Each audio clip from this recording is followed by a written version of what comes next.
After my rebirth, I changed my attitude toward Ethan. When he said he wanted to celebrate Natalie's birthday, I told him to buy more gifts.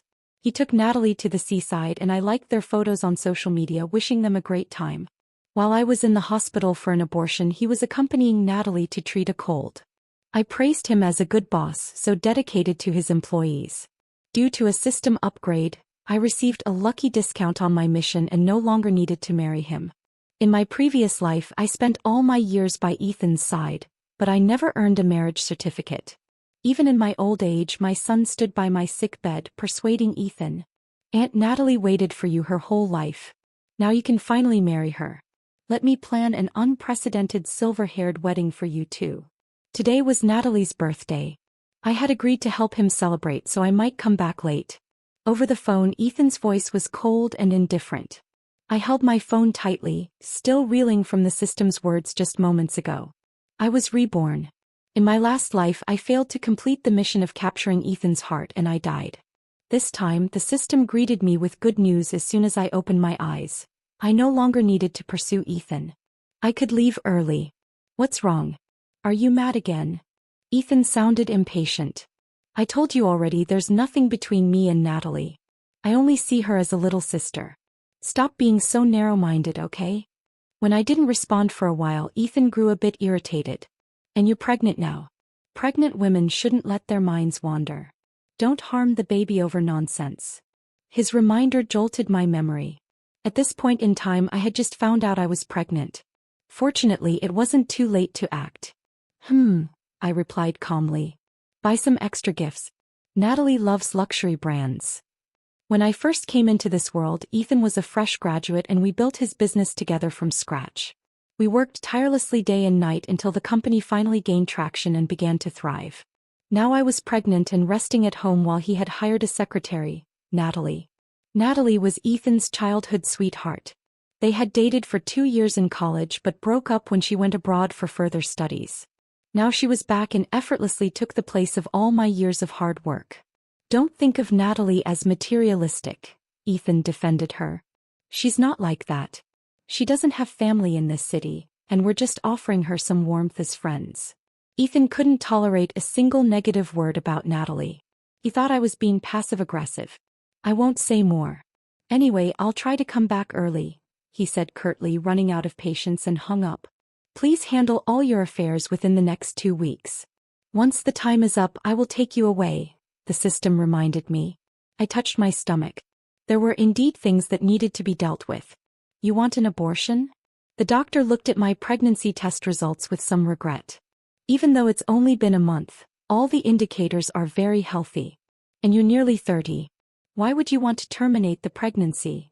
In my previous life, after giving birth, I stayed home to take care of the child while Ethan's company grew rapidly. He opened multiple branches in other cities and traveled often, sometimes for months. Naturally, as his secretary, Natalie was always by his side. As my son grew up, he gradually shifted his affection for me to Natalie. Where he once only had eyes for his mother, he eventually started mentioning Aunt Natalie frequently. By the time he was in high school, at one parent-teacher conference, Ethan used the excuse that I was busy to have Natalie attend on my behalf. I only found out about it from other parents. Is that your sister who came to the last parent-teacher conference for your child, Ethan's mom? She's so young and beautiful. I touched my increasingly rough hands and face, neglected from years of care, and remained silent for a long time.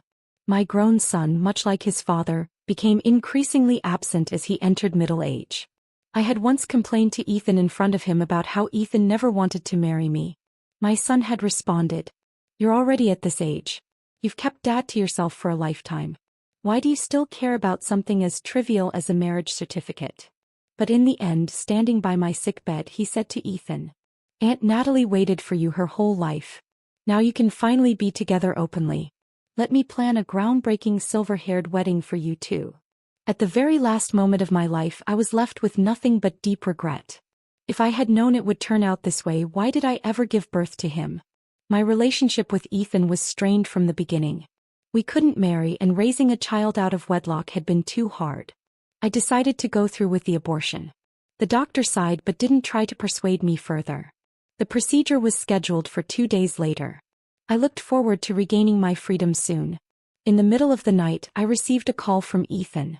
I answered twice with, "Hello," but there was no response. Instead, I heard the chatter and laughter of his friends in the background. It seemed he had accidentally dialed me. Just as I was about to hang up, I heard a man's voice asking Ethan, "Are you really not planning to marry Lily?" I recognized that voice. It was one of Ethan's close friends. They were probably celebrating Natalie's birthday together. Suddenly, the laughter quieted down. Everyone was waiting for Ethan's response. In the silence, Ethan finally answered, "The person I want to marry isn't Lily, but..." There was a collective sigh on the other end. Someone said, "Natalie, why are you crying?" Then came Ethan's panicked voice. "Natalie, I didn't mean..." I didn't listen further. I hung up the phone silently. Ethan didn't return until the next day. When he opened the door, I was leisurely having breakfast. His expression was slightly unnatural, but he still explained. "After we celebrated Natalie's birthday last night, everyone insisted on going out to sing karaoke. I lost track of time, and by the time I realized, it was already late. I thought coming back then would wake you, so I stayed at the office instead." I could still smell faint traces of perfume on him, Natalie's favorite scent. I nodded. "Got it." My indifference made Ethan relax, but he quickly grew dissatisfied. "You've changed," he remarked. "In the past, if I came home late, you'd bombard me with calls and texts. Last night, you didn't even call once." I swallowed the last bite of my toast. "Didn't you tell me to be more generous and give you space?" Ethan looked at me, puzzled, trying to discern my true emotions from my expression. But I remained calm and neutral, leaving him with nothing to read. After all these years, he had never truly understood my feelings. When you don't genuinely care about someone, there's no need to invest the effort to understand them. Brilliantly, Ethan and Natalie had shared a passionate kiss. Our son Sean had covered his eyes and laughed, and someone nearby had taken a photo of them. The picture was posted online, showing a handsome man, a beautiful woman, and an adorable child. Caption read, "This must be the perfect picture of happiness." Someone recognized Ethan and commented, accusing him of cheating.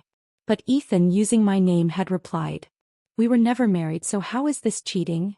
This incident didn't cause much of a stir. Without the legal bond of marriage, it was merely a faint whisper of moral condemnation, quickly silenced by Ethan. I confronted him with the photos, demanding an explanation. Ethan responded coldly, "If you still want to stay by my side and raise Sean, stop making a big deal out of this. No one is allowed to hurt Natalie." Sean echoed his sentiment. "Yeah, Mom, stop questioning Dad.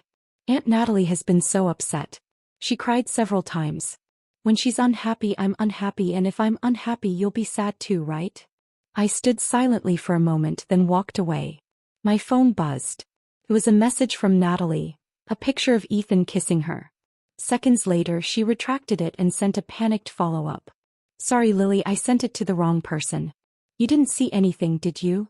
I blocked her immediately. Within minutes, Ethan called, his tone furious. "Lily, why did you block Natalie? Why do you always hurt her for no reason?" I was too tired to explain myself. Whenever Natalie was involved, Ethan became blind to reason, willing to go against the entire world for her. His intelligence seemed to plummet when it came to her. "You're so petty," he accused. "I don't think I'll come home anytime soon. Take this time to calm down and reflect on your behavior." He angrily hung up the phone, likely turning to comfort Natalie, who was once again pretending to be hurt. That so-called home was already empty. Whether Ethan returned or not made no difference to me.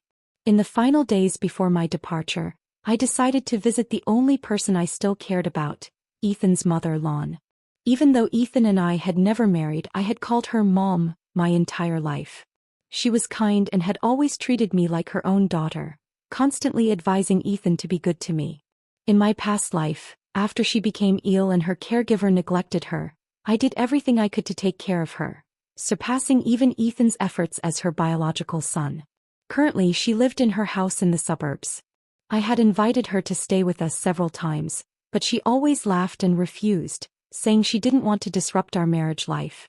She said she would come and help after the baby was born. As I approached her house, I noticed a familiar car parked in the driveway. I hadn't expected to run into Ethan here.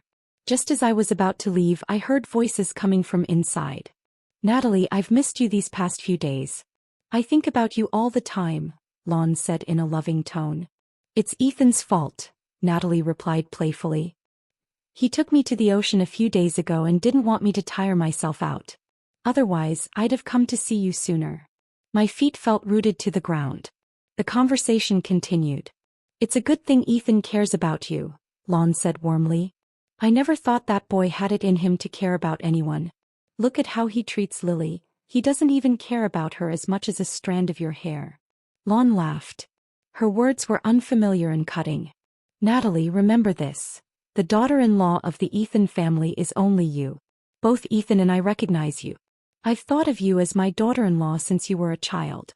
If it weren't for your unique condition, your inability to have children, Ethan wouldn't have had to keep Lily around.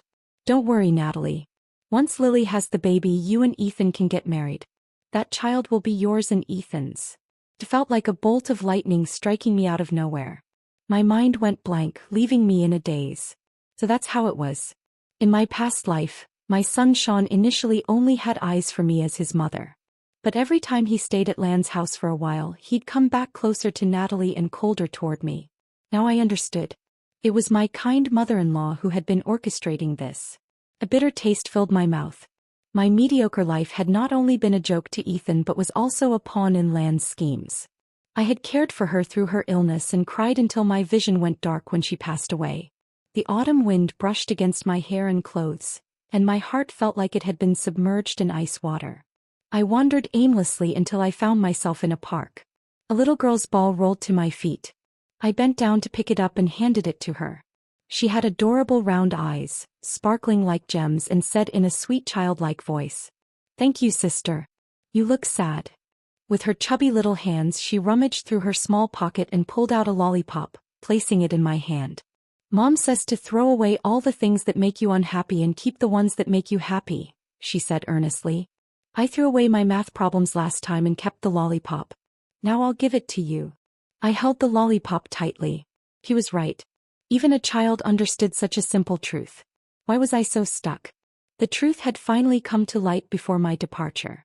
That alone was worth celebrating. Something made me unhappy, I should discard it. If someone made me unhappy, I should discard them too. I resolved to leave this world with a light heart. My mood instantly lifted, and it felt as though all my burdens had been lifted. Even the wind seemed gentler.